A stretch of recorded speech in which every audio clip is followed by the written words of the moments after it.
안녕하세요, 야지입니다. 초등학교 2학년 때였나? 넌 커서 무슨 일 하고 싶어? 라는 질문에 저는 이렇게 대답했습니다. 회사원 빼고는 괜찮을 것 같아요. 이거 진짜 제가 유튜브 찍으려고 지어낸 얘기가 아니라 사실입니다. 그래서 왜 그런 얘기를 했을까 곰곰이 생각을 해봤는데 이게 배경이 있더라고요. 좀 TMI 보태서 좀 얘기를 해보자면 저희 아버지는 공기업을 다니시고 어머니는 공무원이세요. 그래서 저는 초등학교 저학년 때까지 이 아버지 회사에서 제공하는 사택에서 살았습니다. 이웃 주민들이 다 아버지 직장 동료인 거죠. 그리고 학교에 가서도 굳이 친구들한테 너희 아버지는 무슨 일 하죠? 라고 물어볼 필요가 없었어요. 왜냐면 다 거의 대부분 90% 이상이 다 같은 회사 직원이었으니까요. 또 정말 이상한 거는 같은 반 친구지만 이 친구의 아버지는 또 친구의 아버지이자 저희 아버지의 높은 상사이고 그런 식이었기 때문에 좀 평범한 학교랑은 좀 분위기가 많이 달랐던 것 같습니다. 친구 가족이랑 제 가족이 마주치게 되면은 이게 부모님 대 부모님 대 인사가 아니라 그거 플러스 제 높은 분한테 인사를 드려야 되는 깍듯하게 그런 분위기가 그런 걸 보면서 이 수직적인 문화, 이 보이지 않는 권력 이런 거를 저도 느꼈던 것 같아요. 그리고 아버지를 보면서 승진을 하기 위해서는 단순히 일만 잘하는 게 아니라 정치적인 능력도 필수구나. 그런 거를 계속 어렸을 때부터 느껴서 그때부터 저는 수직적인 조직 문화 자체에 대해 좀 본능적인 거부감을 가지게 된 것 같아요. 근데 뭐 저도 결국에는 사이가 좋다고 하는 대학 입학을 위해 치열한 입시를 하고 또 결국 봐왔던 인생이 다 회사원들이라서 또 남들이 다 하는 것처럼 남들도 다 그렇게 사는 줄 알고 다 대기업에 취업을 하게 됩니다. 그리고 제가 들어가서 느꼈죠. 숨 막힌다. 이런 조직 생활이라면 난 진짜 아버지처럼 버틸 자신이 없다.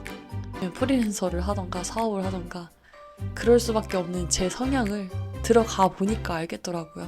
저는 정말 그 수직적인 문화가 싫었습니다. 왜 일하러 모인 자리에서 이렇게 사내 정치를 해야 되는지, 왜 그 일과 관련 없는 두 팀장님 사이가 안 좋은 것 때문에 직원들이 눈치를 보고 새우등이 터져야 되는지, 아니 사내 정치를 할 시간에 그냥 일이나 효율적으로 하면 훨씬 좋을 텐데 이 비효율적이고 이해가 되지 않는 상황을 견딜 수가 없었어요. 네, 뭐 누구는 뭐 견딜만 하냐, 누구는 좋냐 그렇게 말씀하실 수 있지만 저는 정말 이게 죽도록 싫었습니다. 100% 완전히 만족하는 일을 하고 살 수는 없습니다. 근데 덜 싫은 일을 하고 살 수는 있다고 생각해요. 저는 회사에서 사내 정치를 하는 것보다 차라리 유튜브에서 악플을 받는 게 나았고 야근은 할 대로 하고 포괄임금제 적용받는 것보다는 하는 만큼 정직하게 버는 프리랜서가 나았습니다. 그리고 모델 일이나 서비스직을 해보니 적어도 이거는 일회성 프로젝트나 아니면 인간관계가 그렇게 깊지 않기 때문에 어느 정도는 제 방식대로 관리를 할 수 있더라고요. 사내 정치는 제가 다룰 수 있는 부분이 아니었어요. 그래서 이것도 지금 하는 일이 훨씬 좋습니다. 덜 싫은 거죠, 사실은. 그래서 저는 회사로 다시 돌아갈 생각이 없어서 요즘에는 영어 여행 가이드 국가야 자격증인 관광 통역 안내사 자격증을 따기 위해서 학원을 다니고 있어요.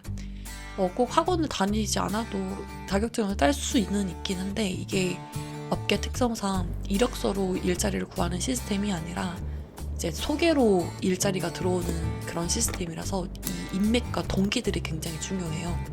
그래서 요즘에는 이제 이 동기분들이랑 친하게 지내려고 굉장히 학원을 열심히 다니고 이것저것 적극적으로 다니면서 정보를 얻어내고 있습니다.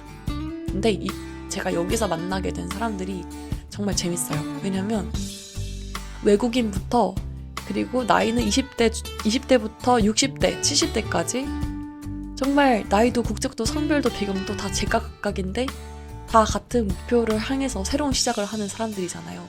얼마나 수평적입니까? 저랑 같이 스터디 하시는 분은 다 50대, 60대 분이시거든요. 재밌어요. 네, 저는 그래서 이런 다양한 인간관계가 훨씬 좋더라고요. 내년에 또 이 새로운 일을 하게 되면은 또 저는 또 나름 힘들 거예요. 왜냐면 일반적인 사무직을 했을 때보다는 남들 쉴 때 일하고 남들 일할 때 쉬고 주말에 일을 하면서 매일 3만 보 이상 걷고 춥고 더워도 밖에 있고 그리고 모델도 계속 해야 되고 하니 맛있는 음식과 좋아하는 술을 마음껏 먹지도 못할 거고 유튜브를 해야 되니 또 남는 시간에 또 편집을 계속 하고 쉬는 시간이 없겠죠? 근데 그래도 저는 전보다는 지금이 낫습니다. 좀 덜 싫어요. 훨씬 덜 싫고 좋습니다. 좀 재밌기도 하고. 저는 어쩌면 행복은 이게 찾는 게 아니라 내가 진짜 너무 싫은 불행한 것들을 하나씩 제거해 나가면서 인생을 고요하게 만드는 게 아닐까? 뭐 그런 생각이 요즘 들더라고요. 여러분은 어떤 게 죽도록 싫으세요? 어떤 분들은 고정적 수입이 없는 이 불안한 삶을 싫어하실 수도 있고, 아니면 현장에서 일하는 게 안 맞으실 수도 있고, 아니면 뭐 성과 압박이 심한 영업이 싫으실 수도 있고, 아, 나는 죽어도 유튜브는 못하겠다. 그런 분도 있겠죠? 그래서 어쩌면은 우리가 좋아하는 일이 뭔지보다 내가 싫어하는 게 뭔지를 고민해 보시는 것도 하나의 방법이 될 수 있지 않을까 생각이 들어서 이 영상을 만들게 되었습니다. 여러분도 한번 고민해 보시는 건 어떨까요? 어떤 일이 진짜 죽어도 나한테 안 맞다 하시는 게 있다면 댓글로 남겨주세요. 그러면 저는 다음 영상에서 찾아뵙도록 하겠습니다. 안녕!